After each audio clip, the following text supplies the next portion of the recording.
mother's hands were shaking. I watched her stare at my file, not the ultrasound screen where my baby's heartbeat flickered in black and white. No, she was staring at the paperwork, at my husband's name printed in neat letters on the top of the page. Then she turned off the monitor, just switched it off mid-exam like someone had pulled a plug on my entire life. "Mrs. Mercer," she said, and her voice was barely a whisper, "I need to speak with you privately, right now." She led me to her office, closed the door, locked it. I thought something was wrong with the baby. My heart was pounding so hard I could hear it in my ears. I couldn't breathe. I couldn't think. Then she said words that made my world collapse. "You need to leave your husband today before you go home. Get a divorce lawyer first." I laughed. Actually laughed out loud. "What? Why? We're having a baby together. We're happy. I don't understand." "That's exactly the problem." Her face was white as paper. "What I'm about to show you will change everything you think you know about your marriage. But let me start from the beginning, because you need to understand how I ended up in that office, 4 months pregnant, learning my entire life was built on lies, told by the man sleeping next to me every night. My name is Daphne Wilson. I'm 32 years old. I work as a marketing director at a boutique firm in Connecticut, and I come from what people politely call old money. My grandmother, Eleanor, passed away 5 years ago and left me her estate, about $2.3 million in a trust, plus the historic Wilson family home, where 5 generations of women had lived, loved, and raised their children. I never flaunted it. I worked hard at my own career. I drove a 10-year-old Subaru and bought my coffee at the same place every morning. The inheritance was security, not identity, but it made me a target. I just didn't know it yet. I met Grant Mercer 4 years ago at my family's annual charity gala. The Wilsons had hosted it for decades. That year, I was standing at the bar trying to escape a conversation with a man who'd asked about my financial situation within 3 minutes of meeting me. Subtle, right? Then Grant appeared. Tall, dark hair, easy smile.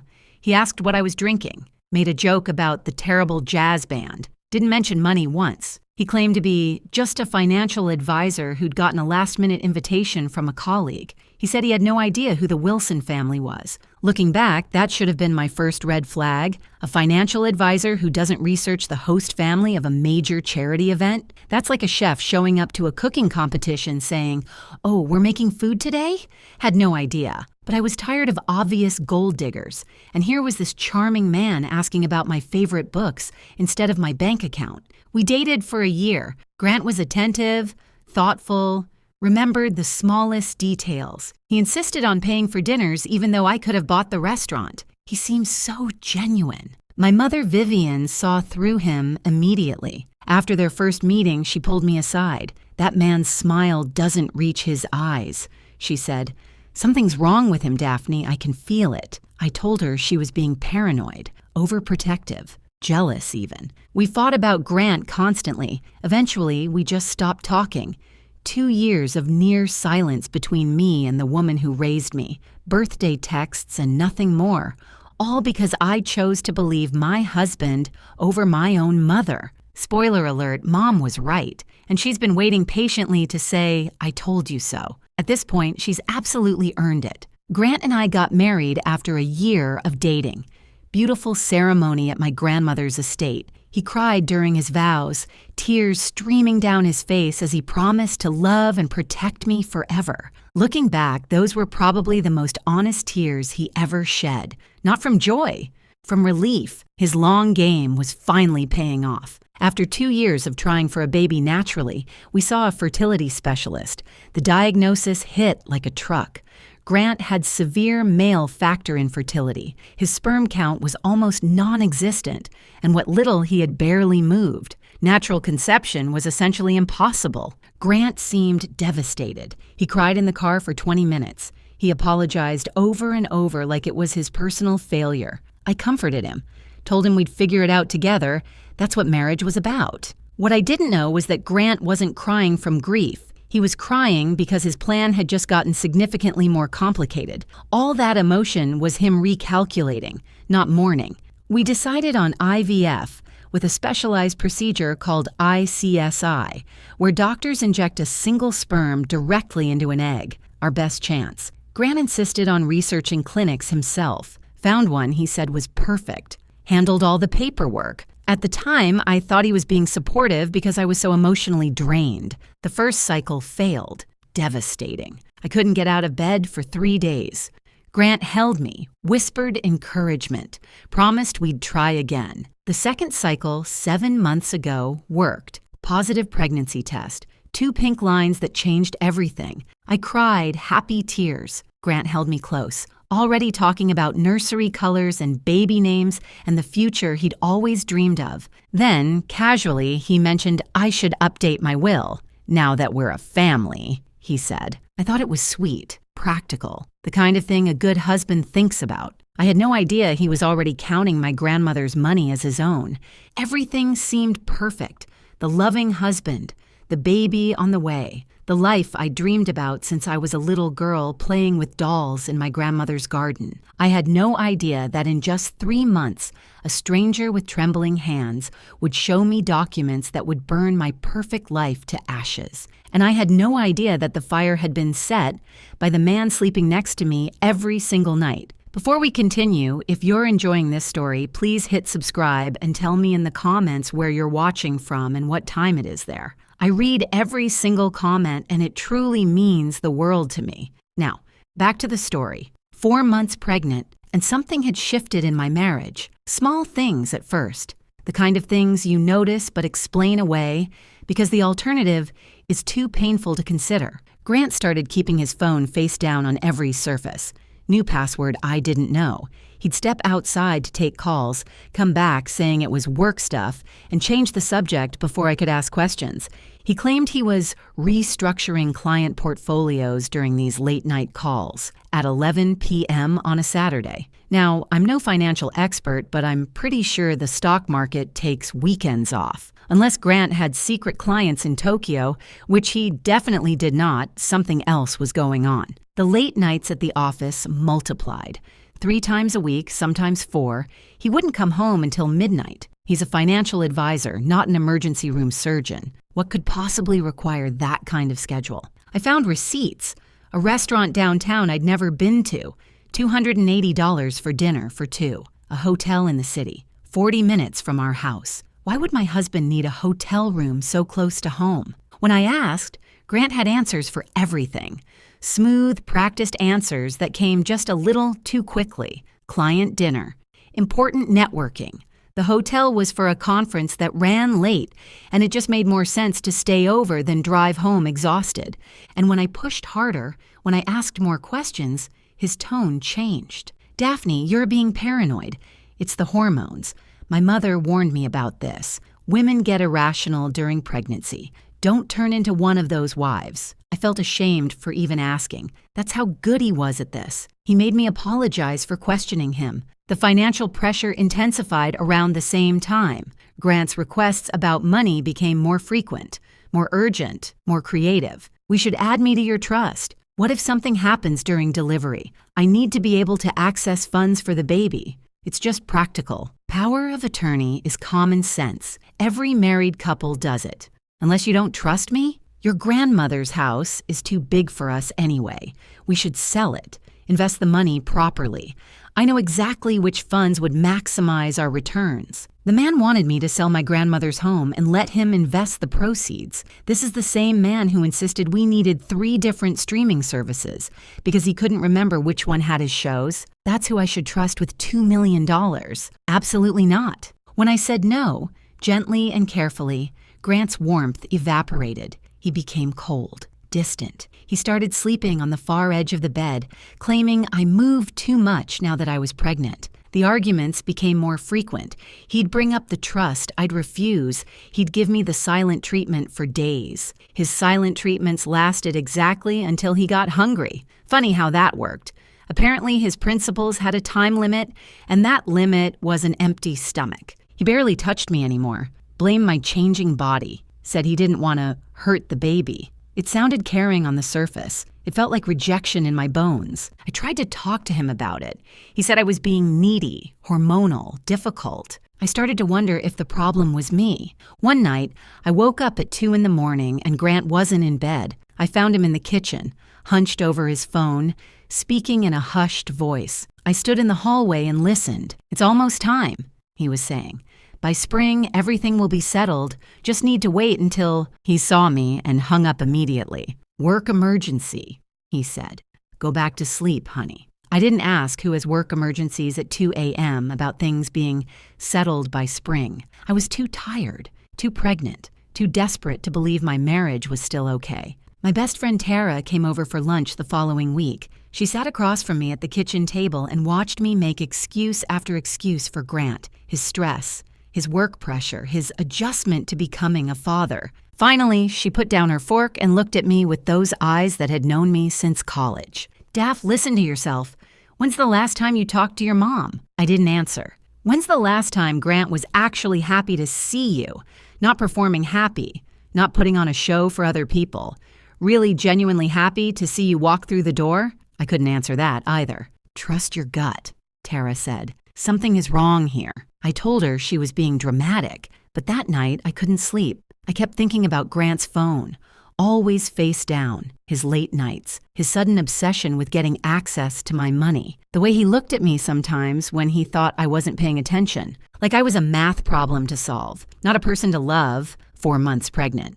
Regular OB appointment for an ultrasound. My usual doctor was on vacation, so I was scheduled with a colleague instead, Dr. Claire Brennan. I went alone. Grant had a client meeting he absolutely couldn't miss. Standard appointment, nothing special. I laid back on the exam table, cold gel on my belly, waiting to see my baby dancing on the screen like always. Dr. Brennan was pleasant and professional. She made small talk while setting up the equipment, asked how I was feeling, if the baby was moving much, all the normal questions. Then she opened my file, glanced at the paperwork. Her face changed. She looked at my husband's name, looked at me, back at the name. I saw her hands start to tremble. She set down the ultrasound wand, reached over, and turned off the monitor completely. "Mrs. Mercer," she said, and her voice was barely above a whisper. "I need to speak with you, privately, right now." I thought something was wrong with the baby. Every worst-case scenario flooded my mind in 3 seconds flat. She walked me to her office, closed the door, locked it behind us, and then she said words that cracked my entire world wide open. "I know what your husband did, and I have proof." She pulled a folder from her desk drawer. Her hands were still shaking as she opened it. "My younger sister works at your fertility clinic," she said. 3 weeks ago, she came to me crying. She told me everything. When I saw your husband's name on your file just now, I recognized it immediately. Dr. Brennan took a deep breath. "Mrs. Mercer, I'm so sorry, but you need to see this before you go home, before he knows that you know." She laid the folder open on her desk between us, and everything I thought I knew about my marriage, my pregnancy, and the man I loved turned to ash right in front of my eyes. Dr. Claire Brennan's younger sister, Molly, worked as a nurse at the fertility clinic, the same clinic my husband had so carefully researched for our IVF treatment. The clinic he insisted was perfect for us. Now I understood why he'd been so particular about that choice. Claire explained everything, her voice steady even though her hands weren't. 3 weeks earlier, Molly had shown up at Claire's apartment close to midnight. She was sobbing so hard she could barely speak. She hadn't been sleeping. She'd lost weight. The guilt had been eating her alive for months, and she finally couldn't carry it anymore. 7 months ago, Molly told her, a patient's husband had approached her at the clinic. He was charming, well-dressed, seemed desperate, but reasonable. He said he had a special situation that required discretion. His wife didn't know, he explained, but he was using donor sperm for their IVF cycle, some family genetic issue he didn't want to burden her with. Nothing sinister, he just needed help keeping it quiet. He'd pay well for the assistance, $30,000. For a nurse making $52,000 a year, drowning in student loans and credit card debt, it was impossible to refuse. Molly helped switch the samples. Grant's sperm, which couldn't have produced a pregnancy anyway, was replaced with sperm from a paid donor. The embryologist was in on it too. Grant had approached him separately with another payment. Between the two of them, the switch went undetected. The embryologist told Molly not to worry. The husband knows what he's doing. It's not our business what arrangements married couples make. But it ate at Molly, especially when she saw in the clinic records that the pregnancy was successful. Somewhere out there was a woman carrying a baby she believed was her husband's child, and it wasn't. The guilt destroyed her. She couldn't look at herself in the mirror. She called in sick constantly. She started having panic attacks at work. 3 weeks ago, she finally broke. She told Claire everything. I sat in that office listening to Dr. Brennan explain how my husband had spent $50,000 to frame me for cheating on him. $50,000. That's more than he spent on our entire wedding, including the honeymoon. I guess I finally knew where his real priorities had always been, and they definitely weren't the open bar. But there was more, so much more. Claire laid out the complete scheme. The plan Grant had been building piece by piece for over a year. Phase 1 was already complete. Bribe the clinic staff, switch the sperm samples, make sure everyone stays quiet. Phase 2 was also complete. Wait for a successful pregnancy. Play the devoted, excited father-to-be. Build the perfect image. Phase 3 was planned for after the baby was born. Grant was going to have the embryologist alter the clinic records. The paperwork would be changed to show that our second IVF cycle failed. That way, it would appear we had conceived naturally afterward. Phase 4 was the trap. After the birth, Grant planned to suggest a DNA test. He'd frame it as something sweet and sentimental, proof of fatherhood to hang in the nursery, a celebration of our family. And Phase 5 was the kill shot. When the DNA test proved he wasn't the biological father, and when the medical records showed we had conceived naturally, he would have all the evidence he needed. His wife had cheated on him. The baby wasn't his. He was the victim. Our prenup had an infidelity clause. This is common in wealthy families, protects the assets. If one spouse cheats, they owe the other spouse $500,000 in penalties, plus the cheating spouse forfeits any claim to the other's property, plus the wronged spouse can sue for additional emotional damages. Grant's endgame was crystal clear. He would walk away with $500,000 minimum, he'd destroy my reputation, he'd probably get more in a lawsuit, and I would have been so devastated, so confused, so desperate to protect my child that I wouldn't have fought back effectively. He was counting on my shame to make me compliant. He almost got away with it. Dr. Brennan pulled more documents from the folder. Molly had saved everything. Original sample records showing the switch, the donor's ID number, payment records that could be traced to accounts Grant controlled. There were even email communications between Grant and the embryologist. They thought they were being clever, using personal email accounts and vague language. But there was enough, more than enough. Molly had also tracked down the donor. His name was Derek Sykes, a 28-year-old graduate student who'd been paid $15,000 in cash. Normal sperm donation pays maybe $100, sometimes $200. $15,000 should have been a massive red flag, but student loans don't pay themselves. Derek was told it was a private arrangement for a couple who wanted extra discretion. He had no idea he was part of a fraud. When he found out, he was furious and willing to cooperate. There was one more thing, Claire said carefully, something her own research had uncovered. Grant Mercer had $180,000 in gambling debts. He'd been gambling for years. Online poker, sports betting, casino trips he'd told me were business conferences, all while pretending to be a responsible financial advisor with his life perfectly together. And the money for the bribes, the $50,000 he'd paid to corrupt my IVF and frame me for adultery, he'd embezzled it. From his own clients, small amounts over time, carefully hidden in the accounting. His firm had no idea, yet. Grant wasn't just trying to steal my inheritance. He was a drowning man grabbing at anything within reach. His gambling debts were crushing him. The people he owed money to weren't patient bankers. They were the kind of people who don't file lawsuits when you don't pay. I was supposed to be his life raft. My grandmother's money was supposed to save him.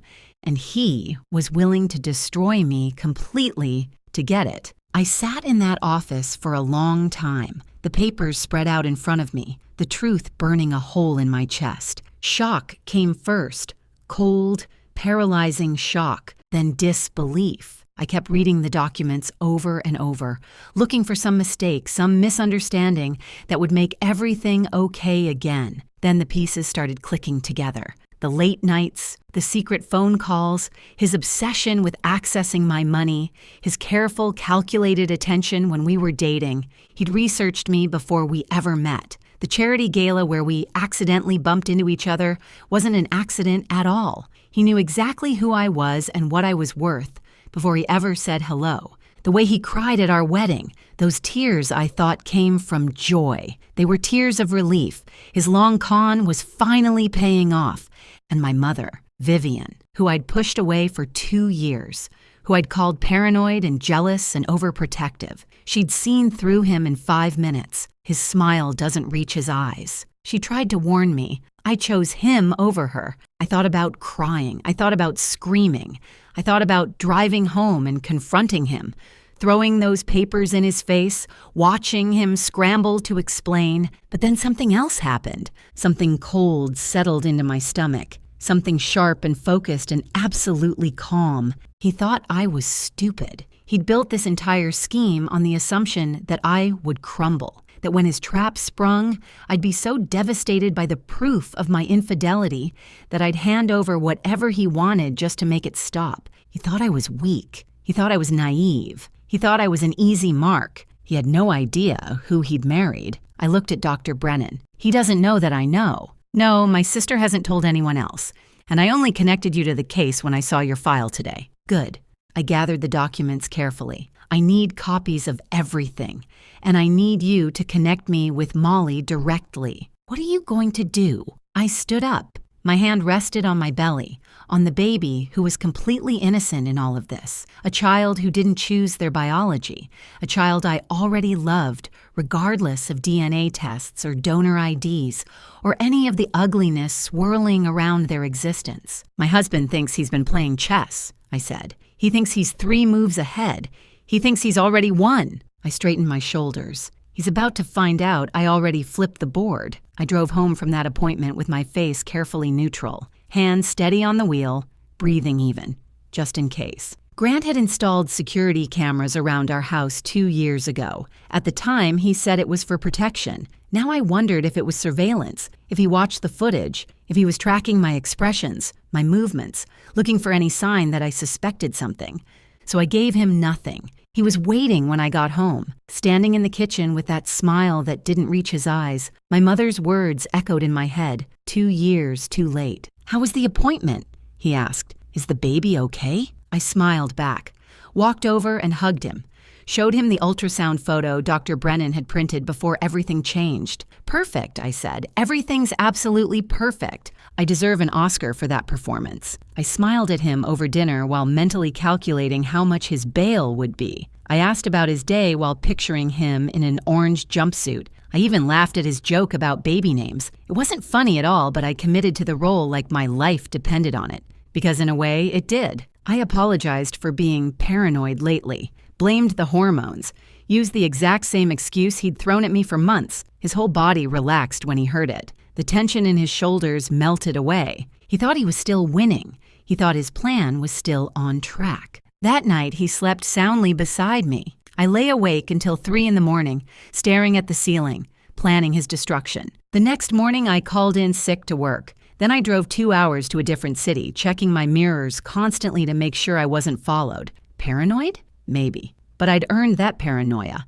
I found a private investigator named Rosalind Weaver, ex-police detective, 15 years on the force before going private. No-nonsense attitude, sharp eyes, the kind of woman who'd seen everything and wasn't impressed by any of it. I told her everything. She listened without interrupting, took notes, and when I finished, she smiled like a shark who'd just spotted a bleeding swimmer. "Your husband made a lot of mistakes," she said. "Arrogant men always do.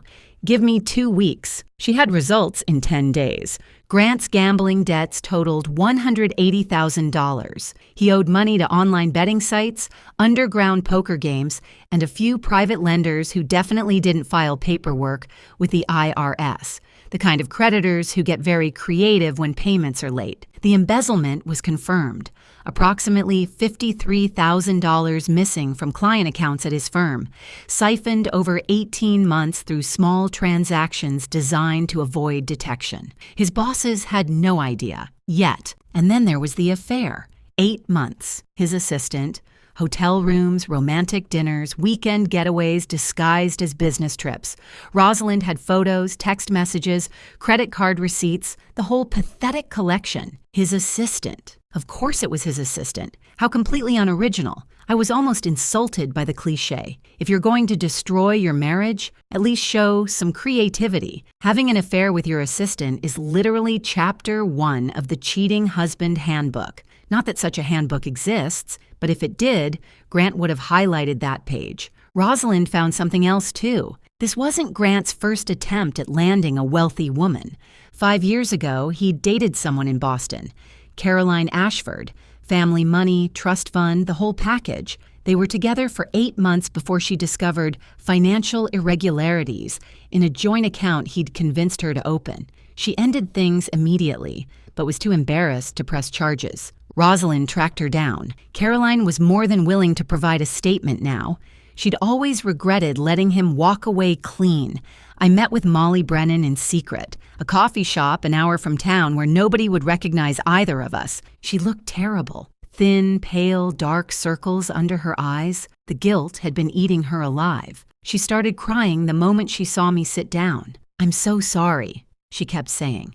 "I knew it was wrong. The money, and he was so convincing, and I thought maybe he really was just trying to protect you from some genetic issue," and I stopped her. "I need to know one thing. Are you willing to testify? Officially? On the record?" She nodded without hesitation. "I'll tell them everything. I should have gone to the police the day after it happened. I was just so scared of losing my license, my job, everything. But yes, whatever you need, I'll say it under oath." I looked at her for a long moment. This woman had helped my husband try to destroy me. She'd taken $30,000 to participate in fraud. By any measure, she was complicit. But Grant had manipulated her the same way he'd manipulated me. He'd found her weakness and exploited it. He was the architect. She was just a tool. "Don't be scared anymore," I told her. "You're not the villain in this story. He is." The embryologist, once he learned Molly was cooperating and had kept records, developed a sudden and convenient conscience. He gave his own statement to Rosalind. He was terrified of losing his medical license and going to prison. He'd say whatever we needed to put Grant away. The hardest call I made was to my mother. 2 years of near silence. 2 years of choosing Grant over her. I'd defended him when she questioned his motives. I'd stopped inviting her to holidays. I'd called her jealous, paranoid, unable to accept that I was happy. And she'd been right about everything. The phone rang twice before she picked up. "Daphne?" Her voice was cautious, hopeful, like she'd been waiting for this call for 2 years but didn't want to jinx it. "Mom!" My voice cracked on the word. "You were right. About everything. About him. And I'm so sorry. I'm so sorry." There was a pause. I braced myself for the "I told you so" she'd earned, for the anger, the resentment, the hurt I'd caused by choosing a con man over the woman who raised me. Instead, she said, "What do you need, sweetheart?" She didn't gloat. She didn't remind me of every warning I'd ignored. She didn't point out that she'd tried to tell me for years. She just asked how she could help. That broke me more than anything else had. My mother is a retired attorney, specialized in estate law for 30 years before she stepped back. Within 48 hours, she'd connected me with the best divorce lawyer in Connecticut and a criminal prosecutor who specialized in fraud cases. My mom taught me something that day. The people who really love you don't need to be right. They just need you to be okay. I'd spent 2 years choosing a con man over the woman who raised me, and her first instinct when I called crying was still to protect me. That's what real love looks like. Grant never understood that because he'd never felt it. My lawyer was a woman named Sandra Kowalski, 5'2", silver hair, reading glasses perpetually perched on her nose. She looked like someone's sweet grandmother. She was a shark in a cardigan. Sandra reviewed everything: the clinic documents, Molly's statement, the findings, the affair evidence, the embezzlement records. When she finished, she looked up at me over those reading glasses and smiled. "Your husband is facing fraud, conspiracy, and embezzlement charges. The prenup infidelity clause works in your favor now because he's the one who's been cheating. And his little scheme to falsify medical records after the birth? That's a felony he was planning to commit. We have evidence of intent. She coordinated with the prosecutor. Molly gave a formal sworn statement to police. The embryologist cooperated in exchange for reduced charges. Grant's firm was quietly alerted about the missing funds. They began their own investigation and immediately froze his access to client accounts. A judge reviewed the evidence, found probable cause, issued an arrest warrant for fraud, conspiracy, and embezzlement.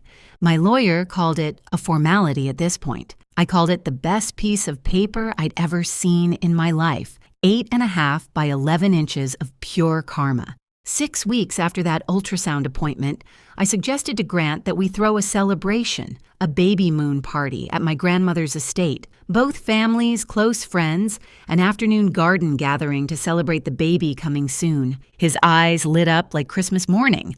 More witnesses to his devoted husband performance. More people who would feel sorry for him later when his wife was exposed as a cheater. More fuel for the sympathy he was planning to milk. "That's a wonderful idea," he said, kissing my forehead in that gentle way that used to make me feel safe. "Let me help plan everything." No.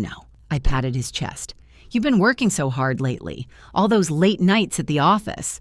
Let me handle the party. You just show up and enjoy it." He had no idea that my version of handling everything included police officers waiting in the guest house, my lawyer stationed near the bar, Derek Sykes ready to testify, every piece of evidence organized in folders, and his own parents about to learn exactly who their son really was. The party was scheduled for Saturday. Grant spent that morning in the bathroom practicing expressions in the mirror, adjusting his tie, rehearsing his excited father smile. I watched him through the crack in the door. This man I'd shared a bed with for 3 years. This man I'd trusted with my future, my family, my heart. He thought he was walking into his crowning achievement. He had no idea he was walking into his own funeral, the Wilson family estate in late spring.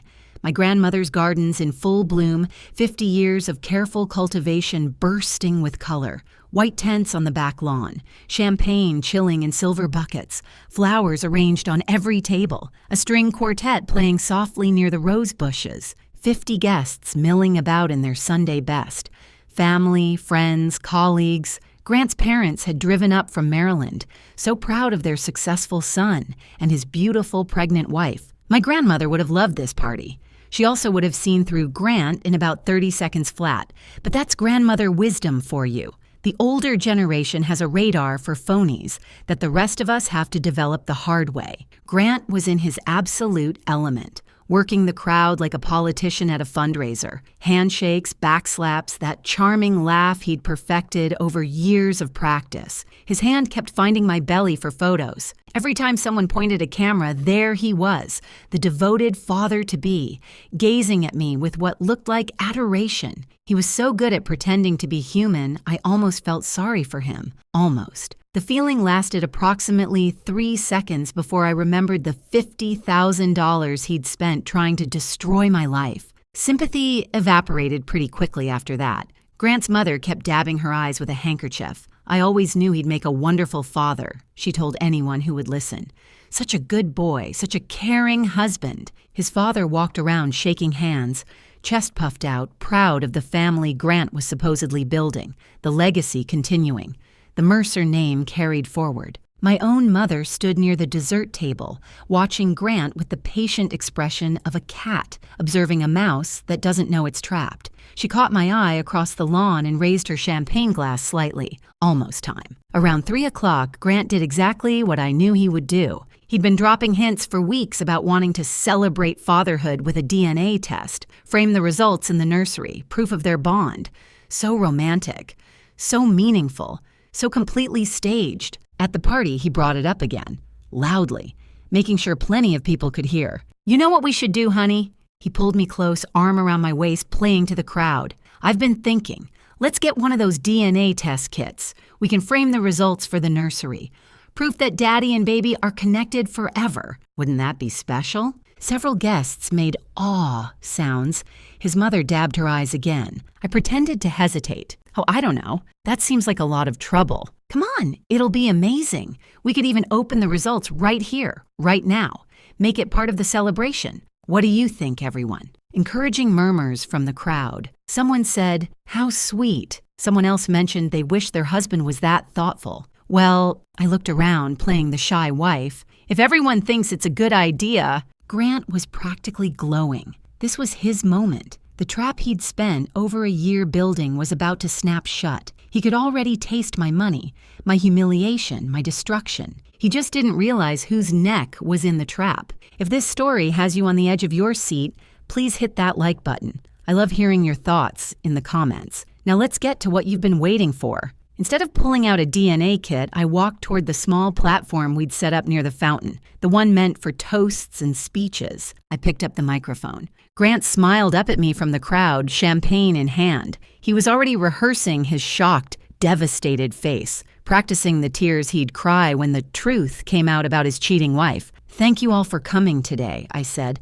my voice carrying across the lawn. "This party is supposed to be about celebration, about family, about truth." I found Grant's eyes in the crowd. "My husband said he wanted to reveal something special today, so I'm going to help him do exactly that." His smile flickered, just for a second, the first crack in his performance. I reached under the podium and pulled out a folder. 3 months ago, I learned something about my husband that changed everything I thought I knew about my marriage. I want to share it with all of you today because Grant is right. This should be about truth. Grant's smile was frozen now. His champagne glass had stopped halfway to his lips. Grant and I struggled with fertility. His diagnosis meant natural conception was impossible for us. So we did IVF at a clinic he chose. I held up the first document. These are the records from that clinic. The original records, before anyone had a chance to alter them. I let that word hang in the air. Original. Grant's face went pale. These records show that my husband bribed 2 clinic employees to switch his sperm sample with donor sperm. He paid $30,000 to a nurse. He paid the embryologist. And he paid $15,000 to a young man named Derek Sykes. I gestured toward the edge of the crowd. Derek stepped forward, a 28-year-old grad student who'd thought he was helping an infertile couple, not participating in fraud.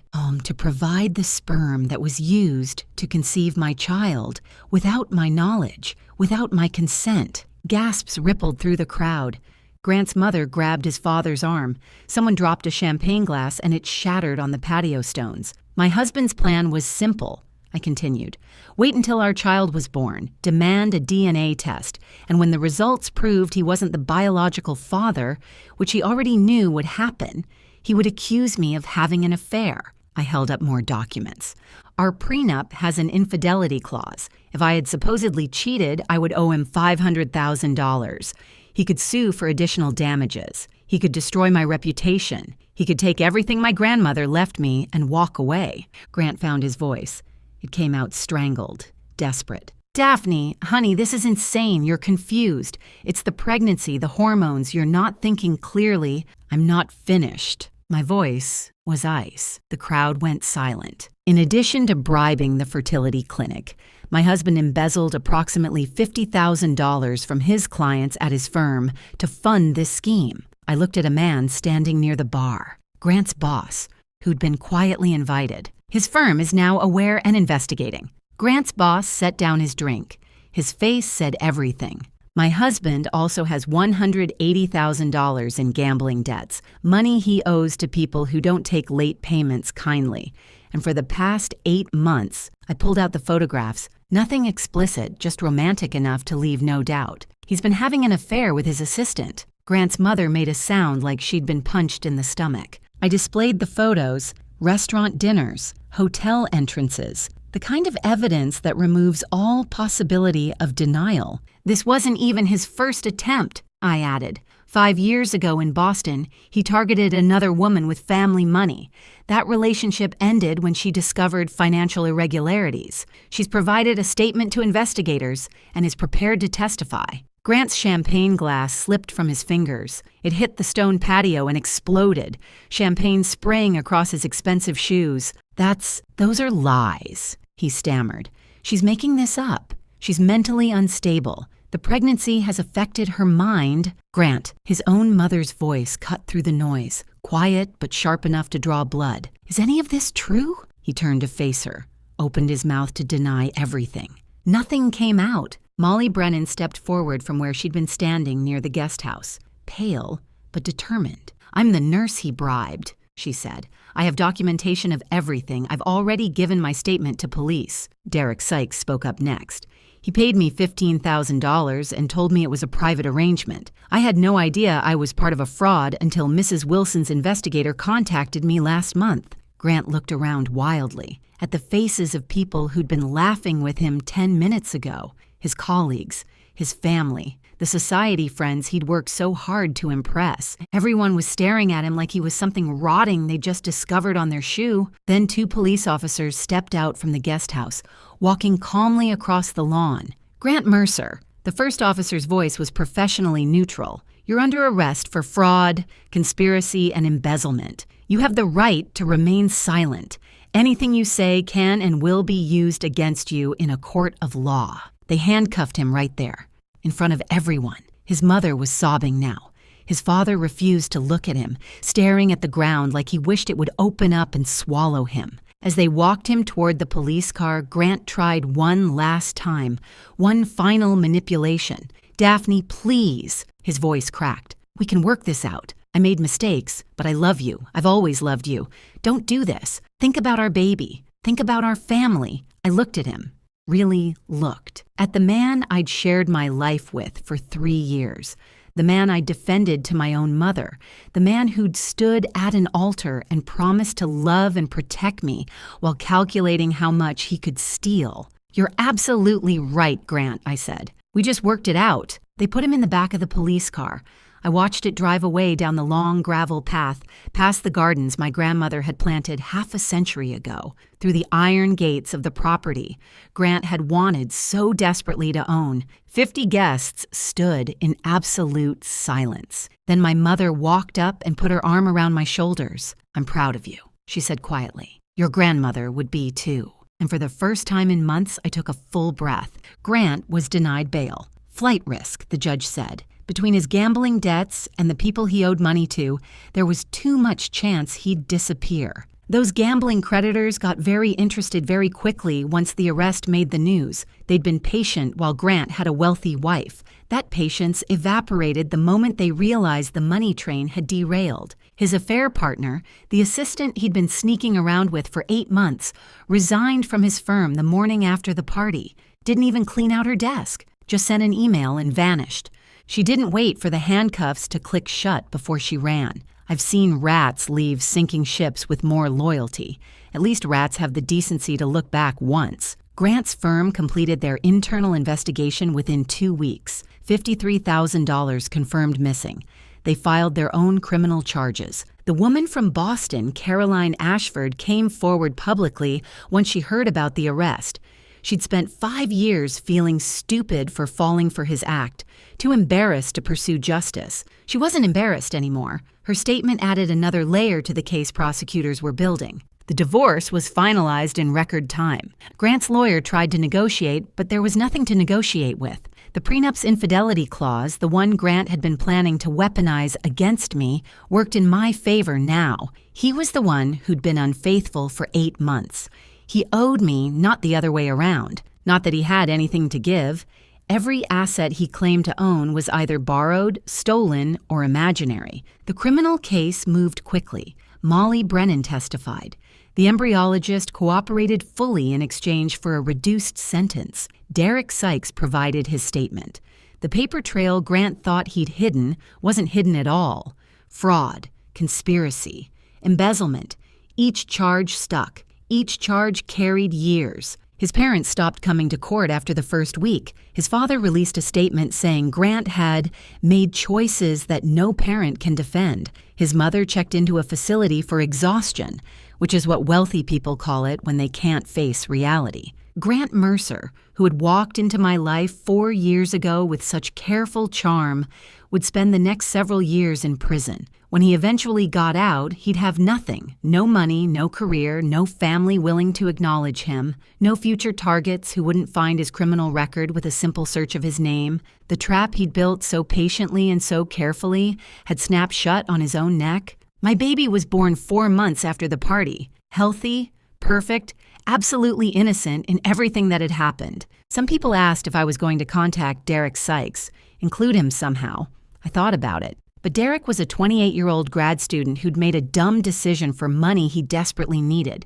He wasn't ready to be a father. He didn't want to be, and I didn't need him to be. My child would have me, would have my mother, finally back in my life where she belonged, would have the entire Wilson family, the legacy my grandmother built over decades of love and work. That was more than enough. That was everything. I learned something through all of this. Family isn't about DNA. It's not about blood tests or biology or genetic matches on a chart. Family is about who shows up, who stays, who chooses you every single day, even when it's hard. Especially when it's hard. My mother chose me when I didn't deserve it. I chose my baby when the circumstances were complicated. That's what family actually means. My mother and I had lunch every week now, making up for 2 lost years, one conversation at a time. She never said, "I told you so." Not once. Finally, I asked her why. She set down her coffee cup and smiled. Because watching you take down that man was more satisfying than any 4 words could ever be. I laughed. First real laugh in what felt like forever. 3 weeks after the party. Early morning. I sat in my grandmother's kitchen, my kitchen now, in the house Grant had coveted so desperately. Sunlight poured through windows that had watched 4 generations of Wilson women live their lives. The same windows my grandmother had looked through while drinking her morning tea 50 years ago. I made myself a cup of chamomile, her recipe, her favorite brand. Some traditions are worth keeping. My phone buzzed on the counter. Text from my mother. "Lunch tomorrow." I smiled and typed back. Always. Outside, the gardens were in full bloom.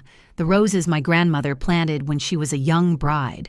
The hydrangeas she added when my mother was born. The lavender border I'd helped her install when I was 10 years old. My small hands patting dirt around each seedling while she told me stories about our family. I put my hand on my belly, felt the baby move. Grant Mercer had tried to take everything from me. My money, my reputation, my future, my peace. All he actually did was show me exactly how strong I'd always been. Some people spend their whole lives waiting for karma to arrive. I was lucky. I got to deliver mine in person, with documentation, in front of 50 witnesses. My grandmother used to say that Wilson women don't break. We bend, we adapt, we survive. And when someone tries to burn us down, we rise from the ashes and build something better. Grant thought he married an easy target. He married a Wilson. And now he had plenty of time in a prison cell to think about that mistake. Thank you so much for watching. More of my most gripping stories are already on your screen. Click one now and don't miss the best part. You will love it. See you in the next story.